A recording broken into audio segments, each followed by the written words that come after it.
क्या आपने कभी गौर किया है कि एक ही नौकरी, एक ही कंपनी और एक ही बराबर काम करने के बावजूद कई जगहों पर महिलाओं को पुरुष से कम सैलरी दी जाती है? या फिर क्या यह सही है कि देश की आधी से ज्यादा संपत्ति सिर्फ गिने चुने कुछ अमीर लोगों के कब्जे में सिमट कर रह जाए?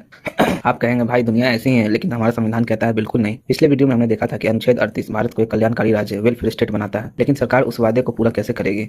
उसका असली एक्शन प्लान है अनुच्छेद 39 में।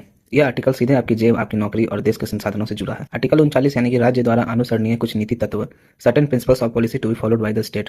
सीधे शब्दों में कहे तो यह सरकार के लिए वो इकोनॉमिक गाइड बुक है जिसके अंदर 6 ऐसी कड़क बातें लिखी है जो हर नागरिक को पता होनी चाहिए। पहली बात, चाहे पुरुष हो या महिला, हर नागरिक को सम्मान से जीने और अपनी आजीविका यानी रोजी रोटी कमाने का पूरा और बराबर हक मिलेगा। दूसरा, देश के संसाधनों पर सबका हक। यह पॉइंट सबसे कड़क है। देश के जितने भी भौतिक संसाधन है जैसे जमीन, कोयला, पानी, स्पेक्ट्रम, उनका बंटवारा इस तरह होगा कि उसका फायदा सिर्फ कुछ रईसों को नहीं बल्कि समाज के हर छोटे बड़े व्यक्ति को मिले। तीसरा, धन का विकेंद्रीकरण रोकना, प्रिवेंशन ऑफ वेल्थ कंसंट्रेशन। संविधान सरकार को साफ साफ ऑर्डर देता है कि देश की संपत्ति और उत्पादन के साधन कुछ ही हाथों में जमा न होने पाए, यानी अमीर और गरीब न बनता जाए। इसे रोकना सरकार की ड्यूटी है। चौथा, समान काम के लिए समान वेतन, equal pay for equal work. भाई इस लाइन को नोट कर लो, पुरुषों और महिलाओं दोनों को समान कार्य के लिए समान वेतन मिलेगा।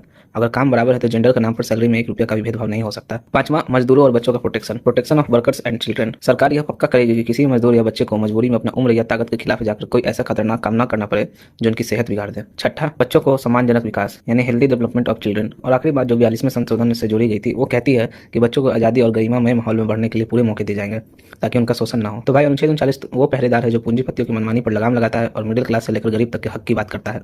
यह जानकारी एकदम कड़क और लॉजिकल लगी तो इस मिशन को रुकने मत देना।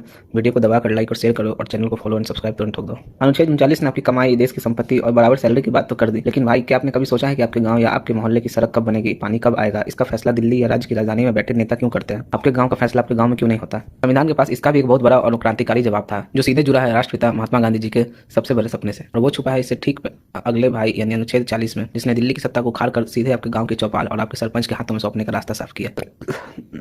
क्या आप जानते हैं कि कैसे अनुच्छेद 40 ने नेताओं का पावर गेम बदला? कमेंट में अपनी राय लिखें और जय हिंद टाइप करें। मिलते हैं अगले कड़क और धमाकेदार शॉट में। जय हिंद, जय संविधान।